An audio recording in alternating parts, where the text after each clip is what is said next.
Mes bien chers geeks, mes bien chères geekettes, ce matin j'étais sur mon scooter avec ma maman, je regardais le GPS et je me dis « Ah, c'est par là qu'il faut aller pour aller à No Life !» Car aujourd'hui à No Life, il faut que je vienne lancer le sommaire de ce mardi. Et puisqu'on est mardi, il y aura le temps perdu et il y aura après Rétro et Magic et ça commencera par les news. Enfin ça c'est ce que j'expliquais à maman sur le scooter.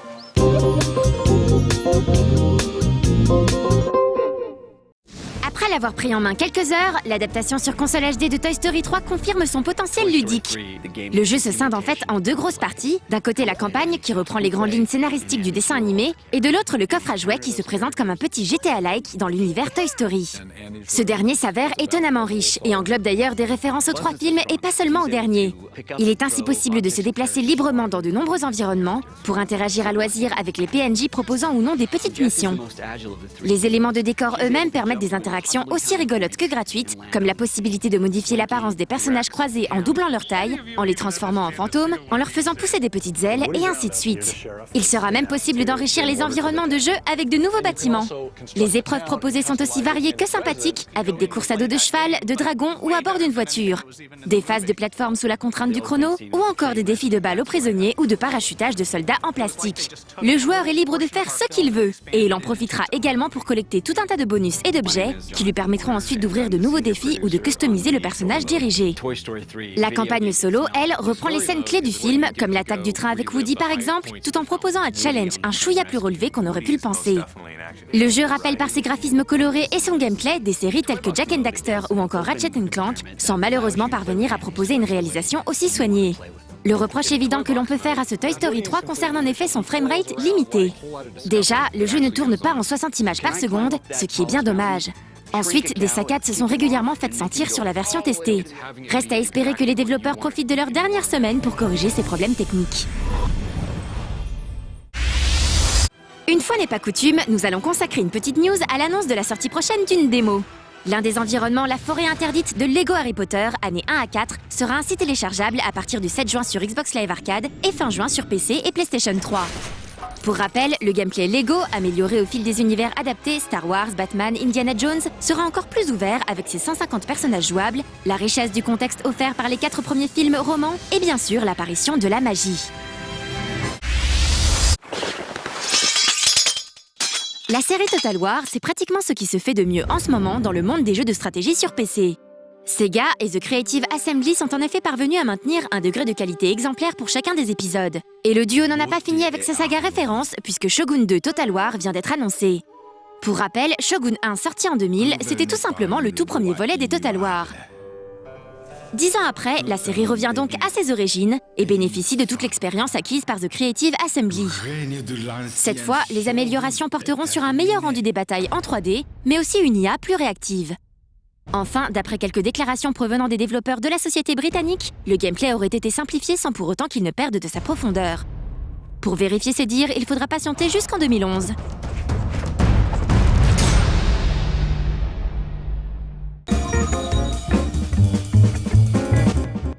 Mais tu vas te taire, oui, il y en a qui tournent ici. Voilà, et maintenant voilà, on m'interrompt. Reportage.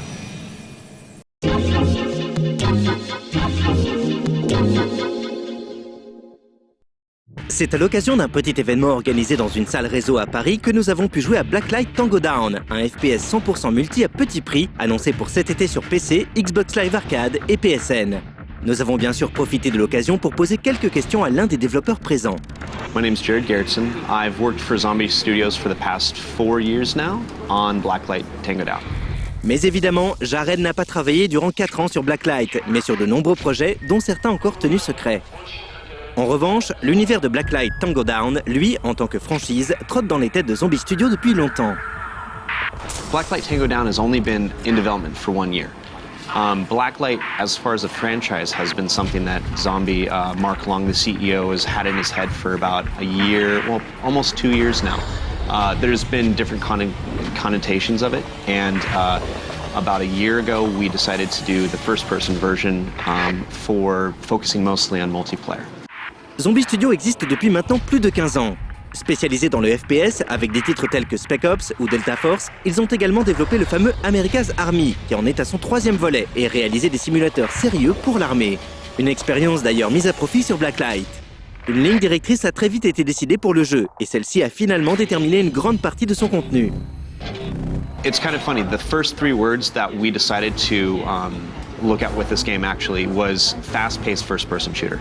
And that is exactly what we used the whole time. When someone came to me and said, can we add prone? I said, is that a fast-paced first-person shooter tactic? And it's kind of just, it allowed us to focus with laser beam accuracy of what we wanted to do. And that's why we've been able to do it and keep it at the price point that it needs to be.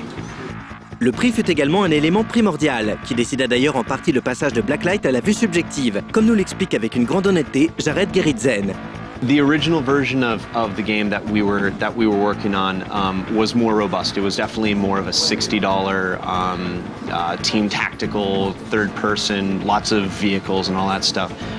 But with the amazing thing that happened with the banks losing money and studios closing down, we decided to parse out what we can do with a small team instead of trying to find an 80-person team.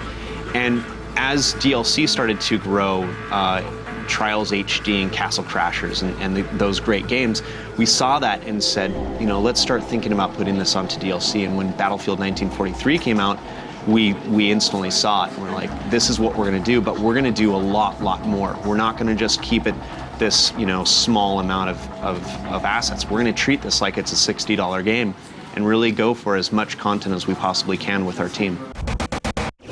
A new order rises to take its place. De belles intentions donc, mais finalement, quelles sont les originalités de ce titre dans un genre ô combien concurrentiel? The difference between Blacklight versus other games is we've added a lot of games add new things, but we've added some new gameplay mechanics and USPs as well. For one, our weapon customization is a huge part of the game. Our character customization as well, where you can select which weapons go and what armor to wear and all of the gear as well as the color. It all lends back to the weapon though, because the weapon is kind of like a car tuner where you can select the buttstock, the barrel, the muzzle, the optics, and the magazine, as well as the color. So it gives you millions of different combinations that you can go for. We've also added a weapon tag to the item or to the gun that actually changes and fine-tunes some of the attributes of the weapon itself. So that right there is a huge part of the game. But then also we've added HRV, which allows you to get constant combat information when you're playing the game. You can see through walls. It's essentially a legalized wall hack, which with most PC games, people end up using it anyway. So we put it in there, and the idea of it is to allow the player to have more combat and faster action.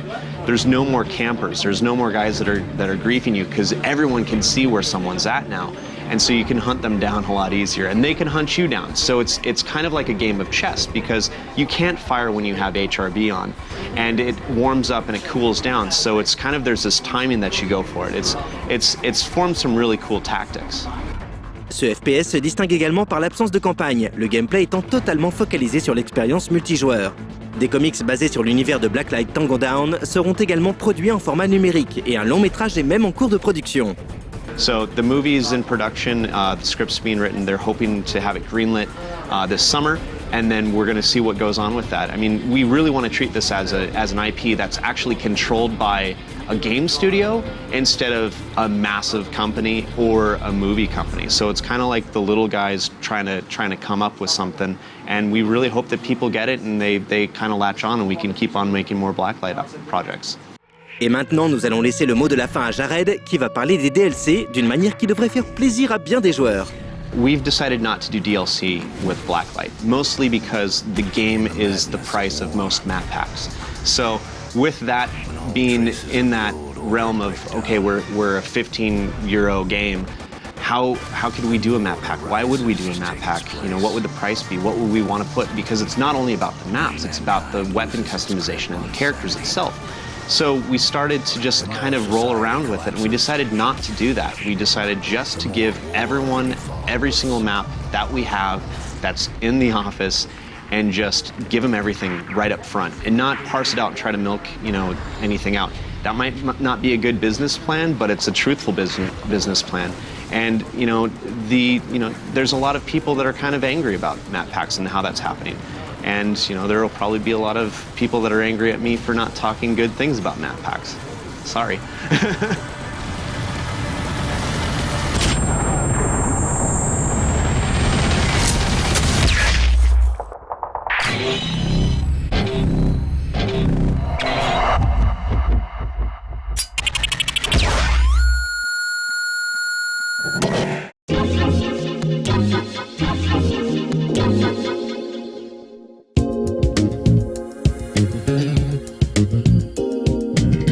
Temps perdu, en général, j'ai pas grand-chose à dire, à part que c'est une excellente rubrique et que je demanderais bien à Nicolas Robin de m'épouser, mais il faudrait pour ça que je me mette à genoux et je sortirai du cadre, donc je me contente de lancer Temps perdu.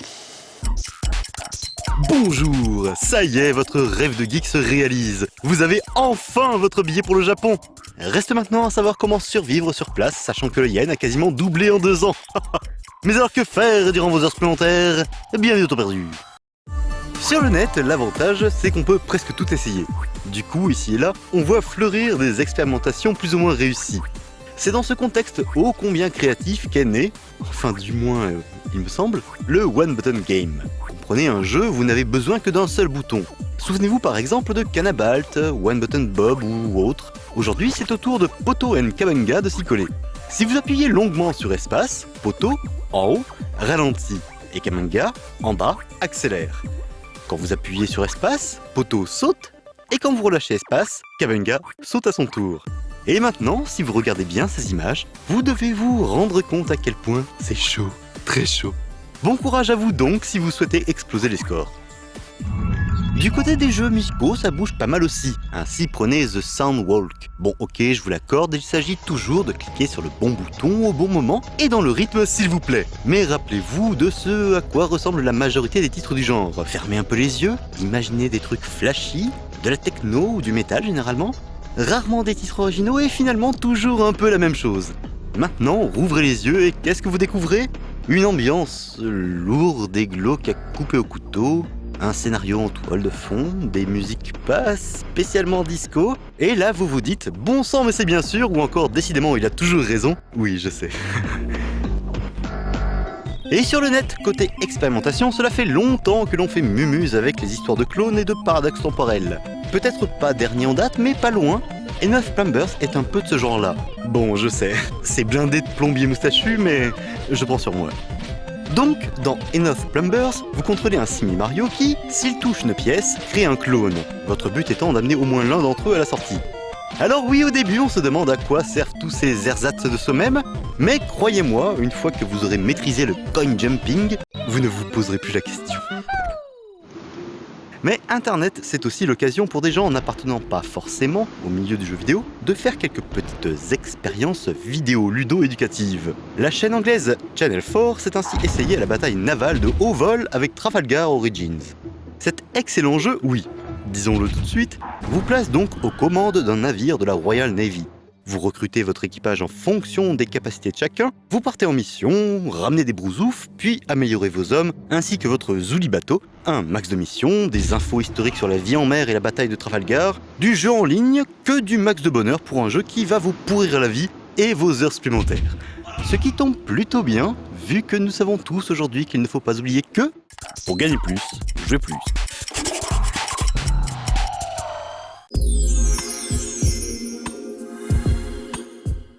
Oui, d'aucuns me rétorqueront aussi que je pourrais bien évidemment demander Julien Pirou en mariage. Parce que lui, je l'ai déjà fait, il n'a pas voulu. Donc c'est pour ça que je ne m'appesantirai pas et que je lancerai sa rubrique là, sur les vieux jeux. Julien Pirou. Aucun goût ce garçon. Un beau garçon comme moi quand même. Attends.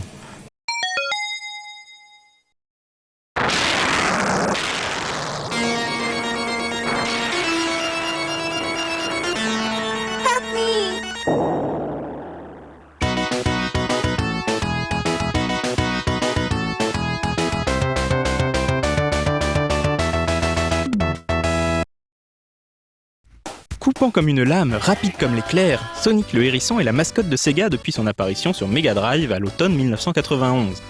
Alors que Sega s'apprête à sortir Sonic 4 sur plateforme de téléchargement, il était temps que Retro & Magic retrace les premiers pas du plus rapide des hérissons.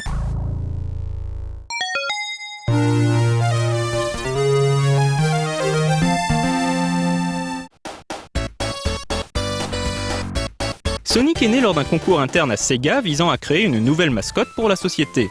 C'est le personnage créé par le game designer Hirokazu Yasuhara, le programmeur Naka Yuji et le dessinateur Ooshima Naoto qui sera retenu. N'hésitez d'ailleurs pas à regarder la Minute du Geek consacrée à Sonic sur No Life Online si vous voulez connaître toute l'histoire. Sonic déboule donc en 1991 et s'inscrit dans la démarche de Sega pour se donner une image plus cool et plus branchée que Nintendo. Alors que Papa Mario traîne sa salopette et sa moustache dans des châteaux et croque des champis, Sonic, quant à lui, déboule à 200 à l'heure dans des paysages luxuriants, affronte des robots et défie les lois de la physique. Le jeu se double même d'un message écologique puisque Sonic doit empêcher le maléfique Dr Robotnik, aussi appelé Dr Eggman, de transformer en machines serviles les gentils animaux de South Island. Le jeu se découpe en 6 environnements appelés zones. Chaque zone est à son tour divisée en 3 actes.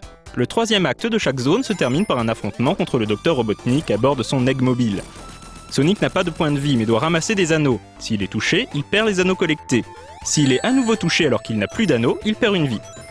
En revanche, si Sonic parvient au bout d'un acte avec 50 anneaux en poche, il a accès à une zone spéciale, quelque peu psychédélique, où il peut essayer d'obtenir une des 6 émeraudes du chaos.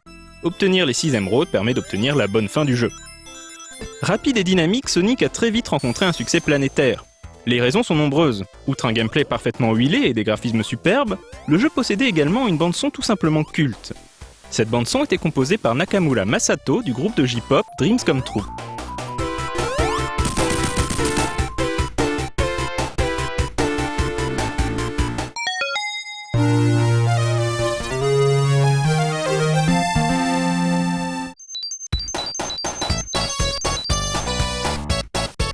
Sonic reprend du service un an plus tard dans Sonic 2, développé par Nakayuji et Hirokazu Yasuhara au sein du Sega Technical Institute basé à San Francisco.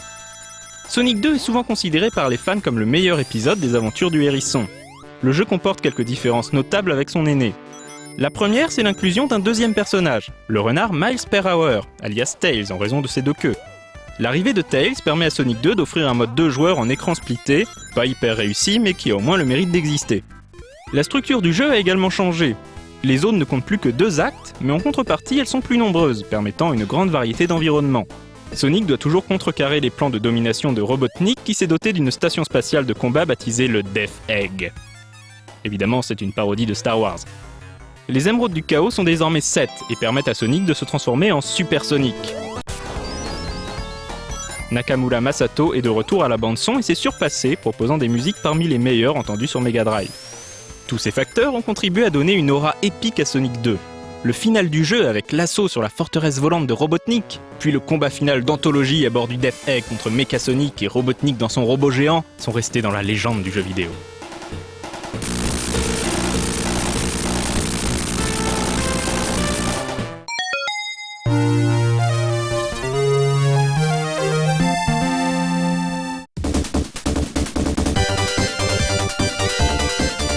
Un an plus tard, le Sega Technical Institute récidive et propose Sonic 3.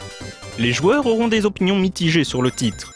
Si tout le monde s'accorde à dire qu'il s'agit d'un excellent jeu de plateforme, beaucoup le trouveront un cran en dessous de Sonic 2. En réalité, Sonic 3 devait être beaucoup plus ambitieux, mais une partie du contenu du jeu dut être mise de côté afin de pouvoir sortir le jeu pour Noël.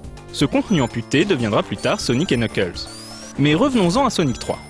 L'aventure se passe cette fois-ci sur Angel Island, une île mystérieuse sur laquelle le Death Egg de Robotnik s'est écrasé. Il se trouve qu'Angel Island est le sanctuaire de la puissante émeraude maîtresse. Robotnik parvient à duper Knuckles, l'équidné gardien de l'émeraude, lui faisant croire que Sonic est le méchant. Knuckles tombe dans le panneau, alors que la ruse de Robotnik était visible comme l'équidné au milieu de la figure. Bref, pendant que Sonic et Knuckles sont occupés à s'affronter, Robotnik espère bien remettre en état son Death Egg et reprendre sa conquête du monde. Sonic 3 propose quelques nouveautés comme des boucliers de feu ou d'électricité qui protègent le hérisson contre un certain type de danger. On notera également le nouveau stage spécial auquel on accède désormais en trouvant des anneaux géants cachés dans les niveaux. Encore une fois sous acide, ce stage bonus consiste à ramasser toutes les boules bleues en évitant les rouges. Mais surtout, la narration du jeu a été affinée. Les actes s'enchaînent sans coupure et sont ponctués par des affrontements avec des mini-boss, et de petites scénettes ont été ajoutées pour justifier la transition entre 2 zones. Déjà esquissée à la fin de Sonic 2, cette volonté narrative est la marque distinctive de Sonic 3. On notera également que les stages sont globalement plus vastes que précédemment, avec de multiples chemins possibles pour parvenir à la sortie.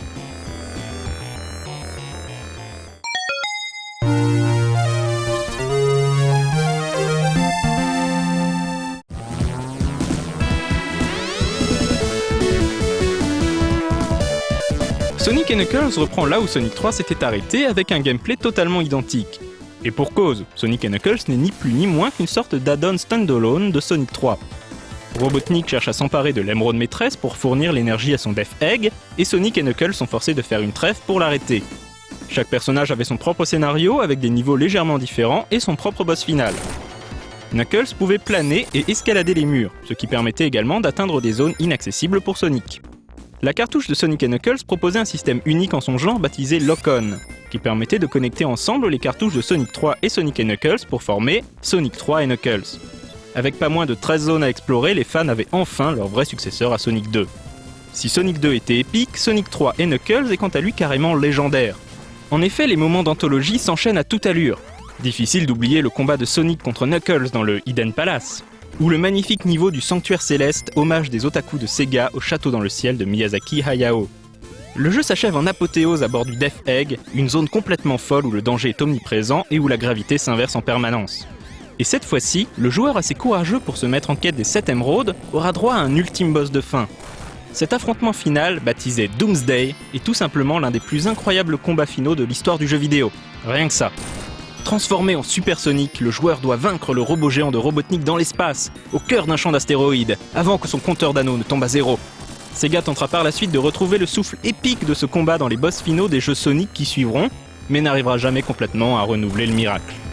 Enfin, il faut noter qu'il est possible également de connecter Sonic & Knuckles à Sonic 2 afin de refaire le jeu dans la peau de l'équidné bagarreur, et on peut également connecter Sonic 1, mais dans ce cas-là, on doit se contenter de quelques centaines de stages spéciaux.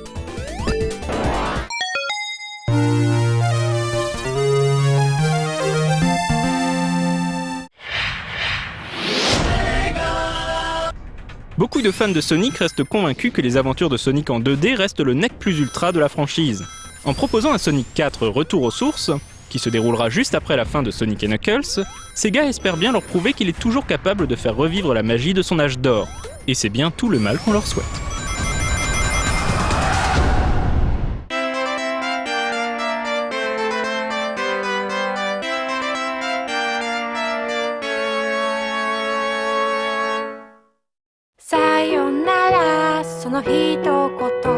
Et oui, comme vous l'aurez bien sûr tous remarqué, c'est bien sûr le printemps qui nous taraude et qui nous donne des envies de mariage, ou alors c'est pour la liste de cadeaux. C'est vrai que j'aime bien les cadeaux, il y a longtemps qu'on m'a pas fait des cadeaux.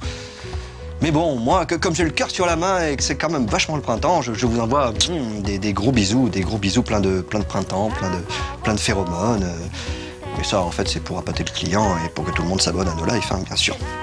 Des gros bisous, plein de printemps.